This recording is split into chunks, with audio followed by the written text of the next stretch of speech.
Hello boys and girls, I'm Miss Susan. Welcome to Story Time. This happens to be National Garden Club Week.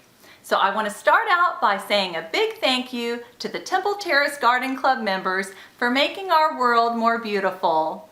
Our Garden Club members also help our world by planting plants that are good for insects and birds and the environment. So I want to just make sure you know how much we appreciate you by dedicating this story time to the Temple Terrace Garden Club. We're going to start out hearing the story, What Does Bunny See? It's written by Linda Sue Park and the illustrator is Maggie Smith. She did the pictures. And I'll be reading it with special permission from Houghton Mifflin Children's Books.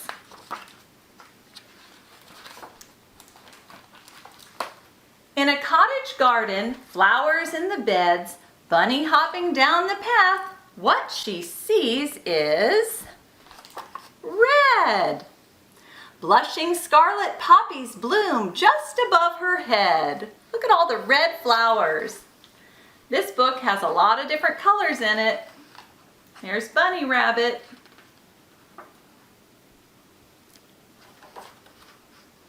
And I see a little bee. The bees are good for the garden too.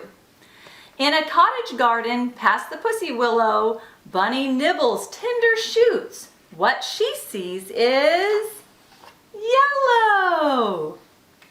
Primroses are nestled low in their leafy pillows. I see a snail. And there's Bunny peeking over.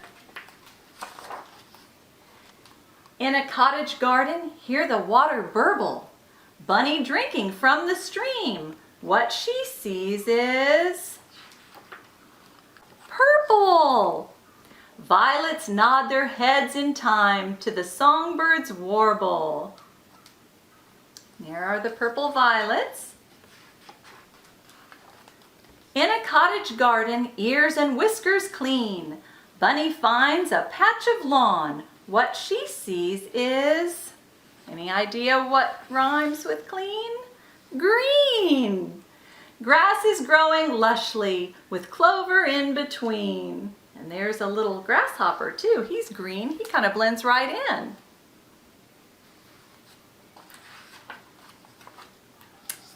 In a cottage garden, plip and plop and plink.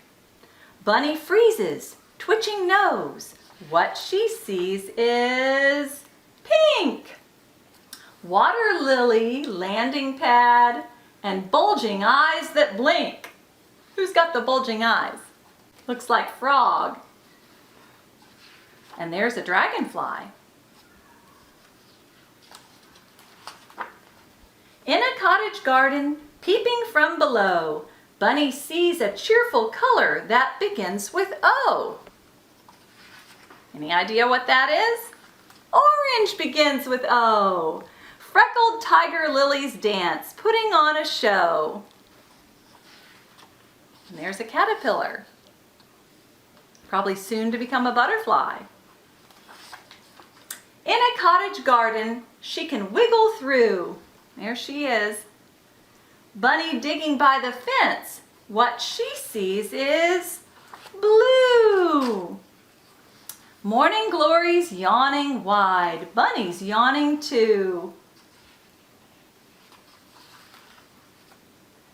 In a nest of grasses, snuggled warm and tight, Bunny dreams a rainbow dream. Colors blossom bright. All the many colors of the garden. All right, welcome to my garden. Let me put on my gardening hat and we'll sing Mary, Mary, quite contrary. You might know this song already. Mary, Mary, quite contrary, how does your garden grow? With silver bells and cockle shells, and pretty maids all in a row, and pretty maids all in a row. Let's see what we've got in my garden. Lots of different colorful flowers, just like in the story we just read about Bunny Rabbit.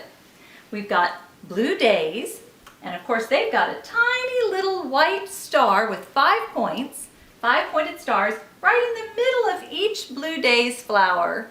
So these are blue and white. And we've got the bright pink camellia. Oh, and the beautiful yellow golden daylily that stands very tall in the garden. They're blooming this time of year. And I've got some marigolds. They come in two colors usually, orange and yellow. We've got 1, 2, 3, 4 orange marigolds and 1, 2, 3 yellow marigolds. And oh, way up high is the red Florida salvia. And the bees and especially the hummingbirds love the Florida red salvia because they've got these tubular shaped little blossoms, and that's how the hummingbird gets the nectar. They love to feed on the salvia, and we have them growing up outside our window real tall, so we get to see the hummingbirds come to the window.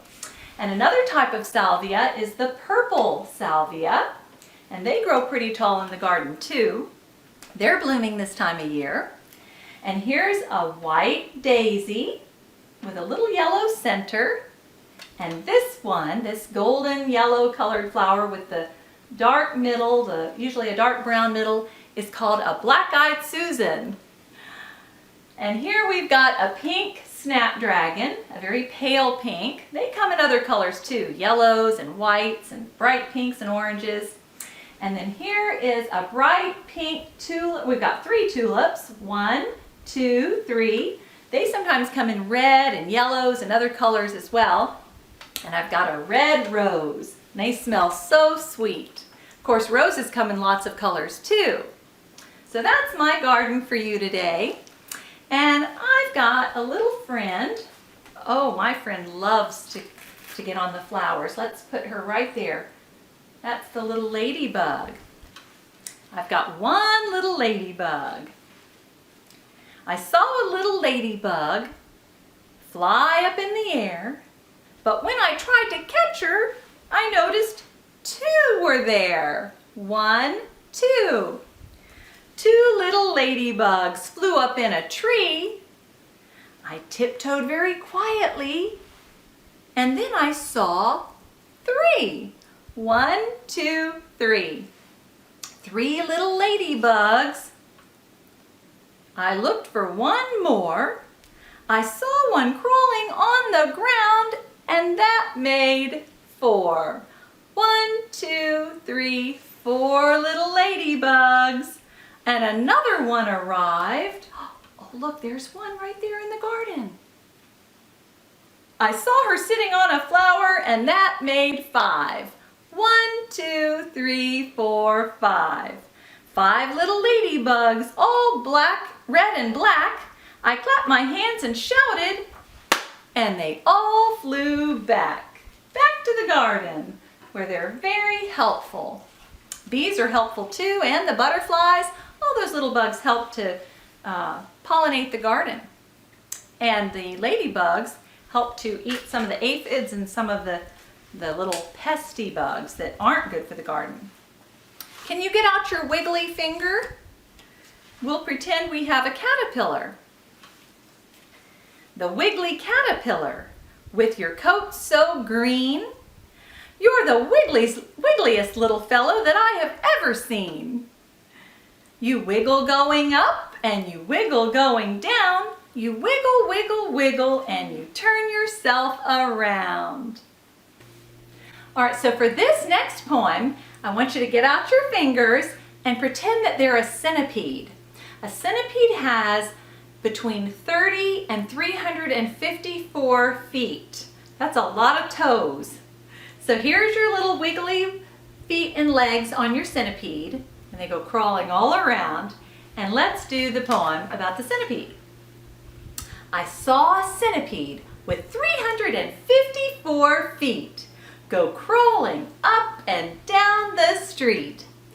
I wonder if the centipede stubbed one toe, if he would even really know. Probably not with all those toes. All right, we can do maybe one more story. I have a garden by Bob Barner. He did the pictures too. That's a pretty picture of his garden.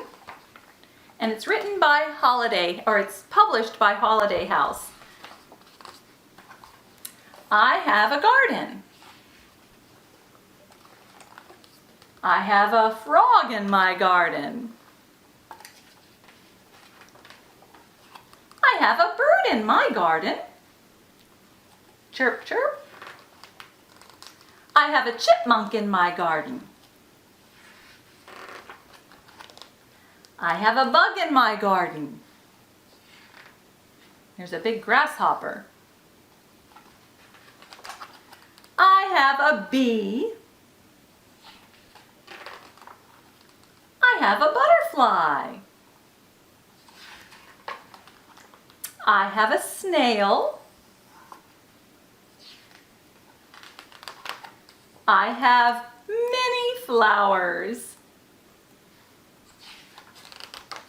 This garden is all for me. And he's got his little dog bone. Hopefully he won't dig any holes. No, this garden is for all of us. I see the chipmunk, the bird, the grasshopper, the butterfly, the bee, the frog, and Puppy Dog is sharing. That's nice. We have a garden. Sharing is always a good thing. All right, let's see. How about we do two little blackbirds? Can you get out your blackbirds? Two little blackbirds sitting on a hill, one named Jack, the other named Jill. Fly away, Jack, fly away, Jill. Come back, Jack, come back, Jill. And this next one we'll sing.